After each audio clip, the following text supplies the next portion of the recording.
Okay, so I'm going to start with the discussion of the dodgy statistics. The Women's Equality Party, we do understand the difference between mean and median, and we argue that both of those are extremely important. Because the median gives you an average, if you like, but the mean shows you the power imbalance. So it shows you who's right at the top, and it shows you who's right at the bottom. And saying that that is irrelevant is a bit like saying global inequality is irrelevant because you only look at who's at the top and you only look at who's at the bottom, when in fact we are saying that, what is it around the world, eight people own the same amount as everybody else. What we also never say about that is that those 8 people are all men. And that is important for the mean data that we use in pay gaps, because that mean data shows the power imbalance, and it shows that the power imbalance is always towards men, because they are always the top earners. So saying that, dismissing the data by saying that it's mean is a grave error. Second of all, when we're talking about the Carrie Gracie case in particular, and I wanted to comment on that. And I'd love you to, but can I say something first, which is that I worked for Reuters for 20 years. I travelled the world, I covered news stories out of Washington, I covered news stories out of Iraq and Afghanistan. I've been in newsrooms, I've seen what is and what isn't talent, I've seen what gets paid and what doesn't get paid. I have a really good understanding of what is going on here, and there's 2 things going on here. The first is that when businesses want to pay men more, they talk about talent. And I find it extraordinary that nobody finds it extraordinary that all the talent in the world appears to be male. And when you look at what the BBC did, which was deeply cynical, deeply cynical, they did 2 pay gap reporting exercises. First of all, they stripped out all of their top talent, which was the one that caused the big stink last summer, which revealed that all of the top earners are white men, and that black women are paid 4 times less than the nearest white woman. And they said, but that's just talent. That's just talent, nothing to do with pay gaps. So then they could do a second piece of work which looked at the staff and came out with a 9% pay gap, and they said, well, that's okay, it's roughly the national average. So we have to be really careful here. You're absolutely right to call it dodgy statistics, because I have to agree that pretty much all of those examples are deeply dodgy. And I think that the idea that Carrie Gracie, who covered China, which is one of the most difficult places to report out of, where censorship and human rights, thank you very much, lack of transparency, and the day-to-day danger of just asking questions and staying alive is at least on a par with following some orange-faced buffoon. What about the correspondent like the Middle East who's taking risks every day of their life? Absolutely. Are they paying the same? But they should all be being paid the same, that's my point. And I've worked out the Middle East as well, I've worked out Gaza, I've worked out the West Bank. All of those, if you are a top editor in any of those regions, you should be being paid exactly the same, because you are balancing a huge range of demands. Should they be paid the same as someone? Can I just get in on that? Because one of the things said about the difference between John Sopel and Carrie Gracie was he had more talent. What's already been stated is that his job was easier. The one thing nobody has said is Carrie Gracie had to be fluent in Mandarin.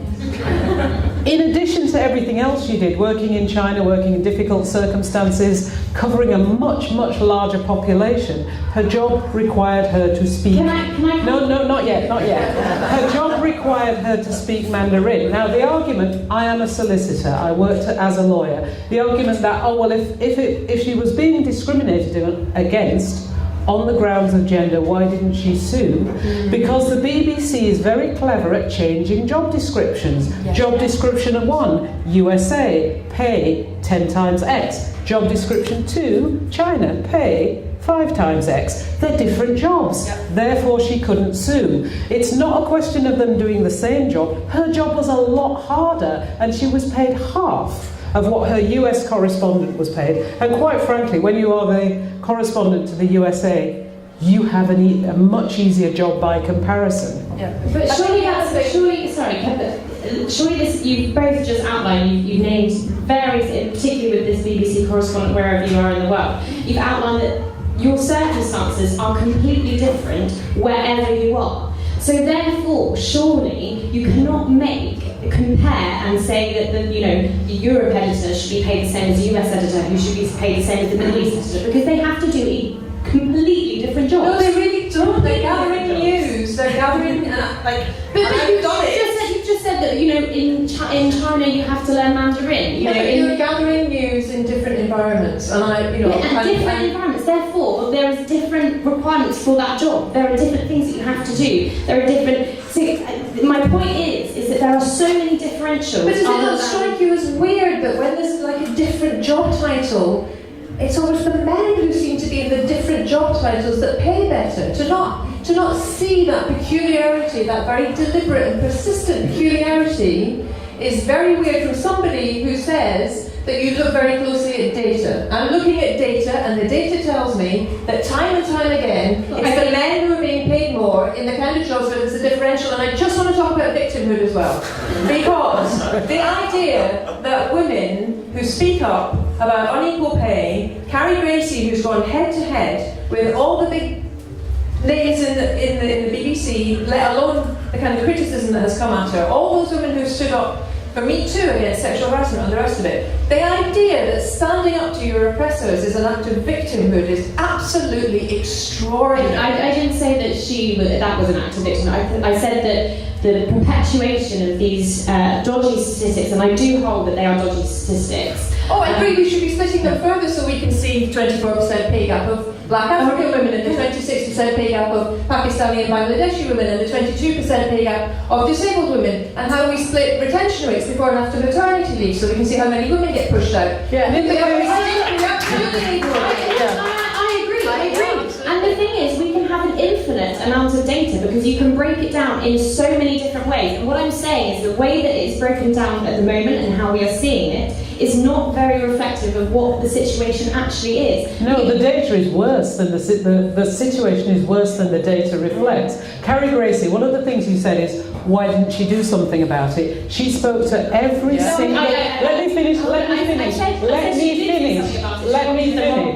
What she did is she used every internal procedure that was available to her, and only when she had exhausted all of those did she go public and resign. These are not people who take decisions lightly to effectively blow up their own careers. You don't, not yet.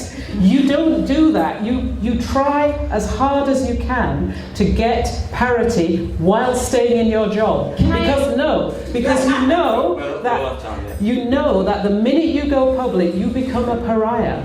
Can I just some alliance we could say. So yes. Can I just ask?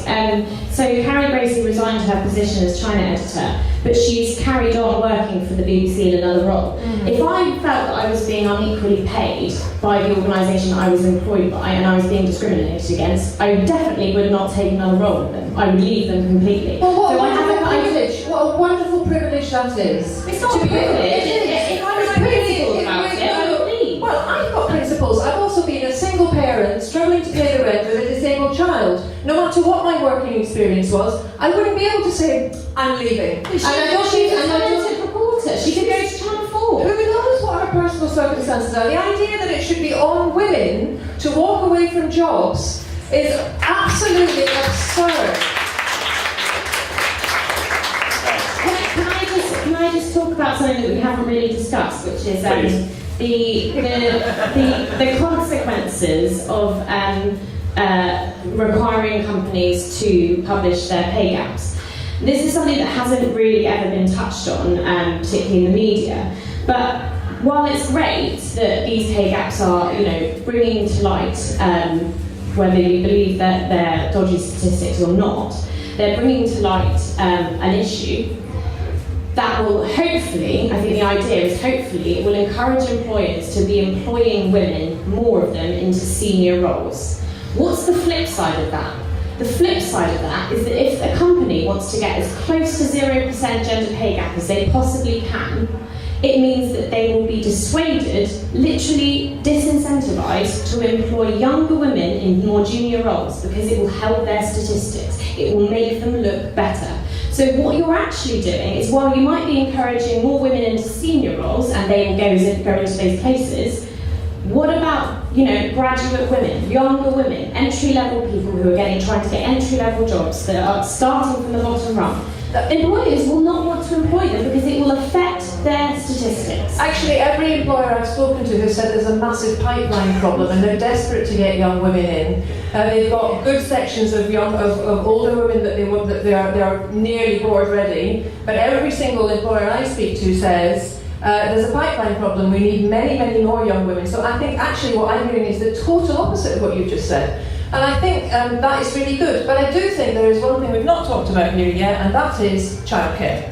And that is the fact that this pay gap is never going to close until political parties of every colour agree that universal state-funded childcare is a vital investment in business, in economic growth and in companies. And what I would like to see from every single company, whether it's Ryanair or whether it's Phase 8 with its classic line, well, our 65% pay gap is just because the women like to do the work on the shop floor and the men like to do the jobs in HQ.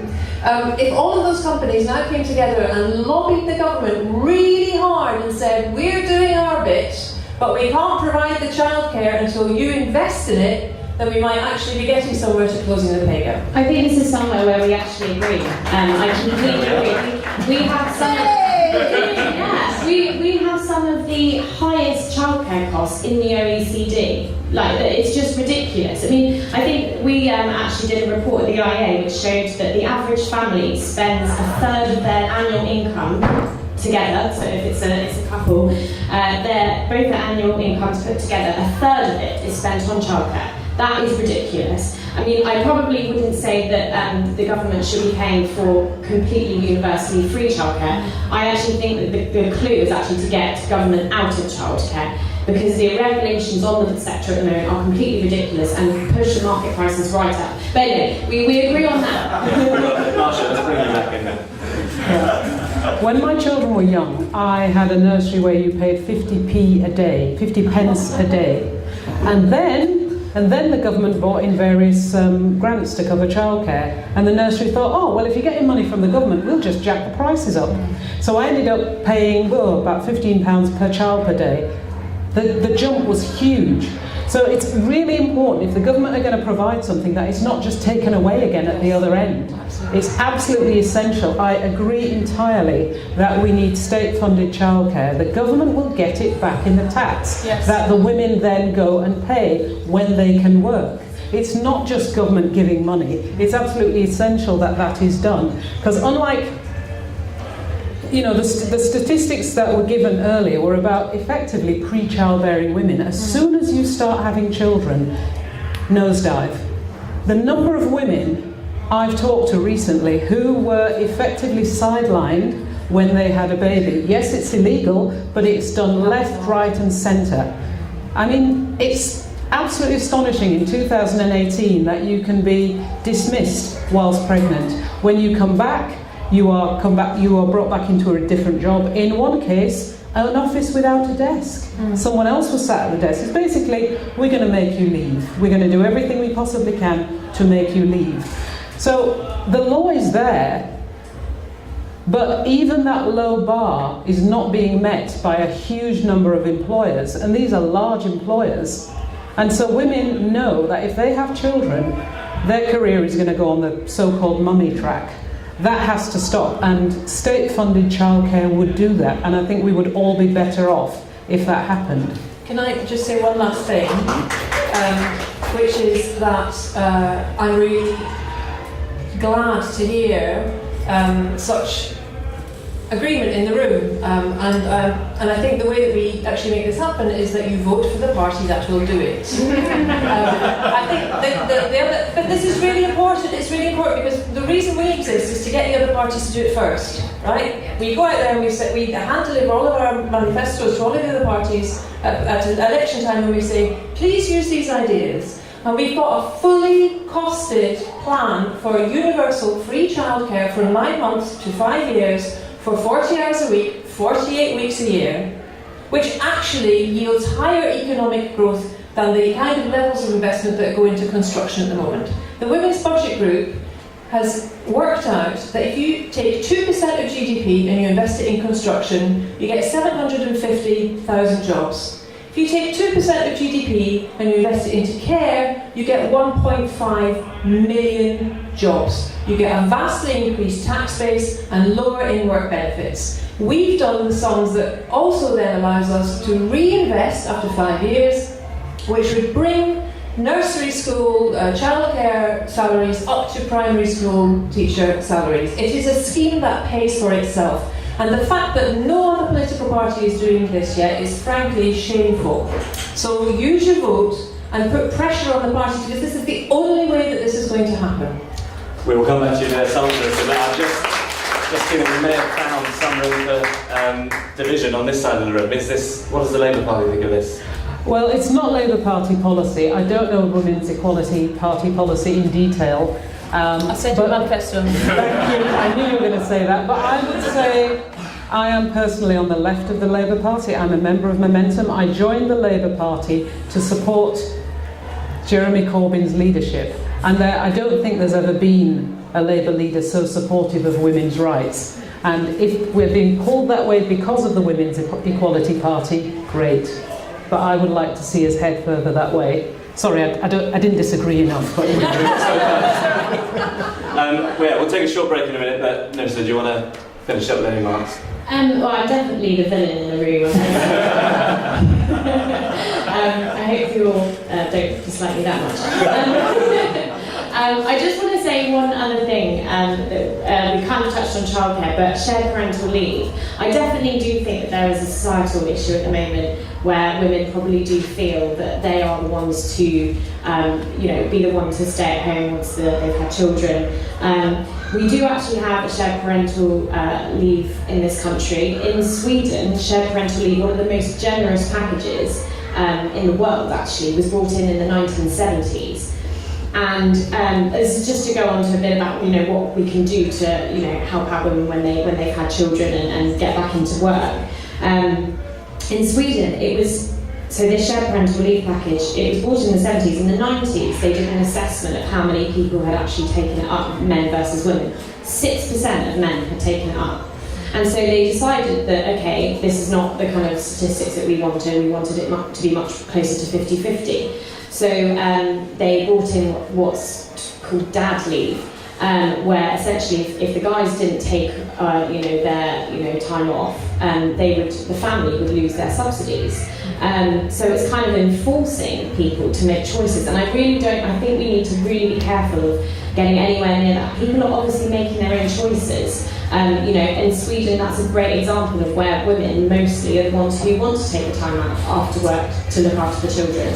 Can I rebut that? So basically what happened in Sweden was that it wasn't a choice, and that men were not taking the leave because they didn't feel they were able to, and there was massive societal pressure on them to stay in work with the culture of presenteeism, and they were also, many of them, earning more. What they then did was to make it use it or lose it, and what happened overnight was that men joyfully went off and disappeared into the bosoms of their families, and it completely changed society overnight. And in Sweden there is now an understanding that everybody has a stake in care, and the results of that are extraordinary when you see the lack of gender inequality that is already happening in primary schools because of little boys seeing that their dads are staying at home to look after them.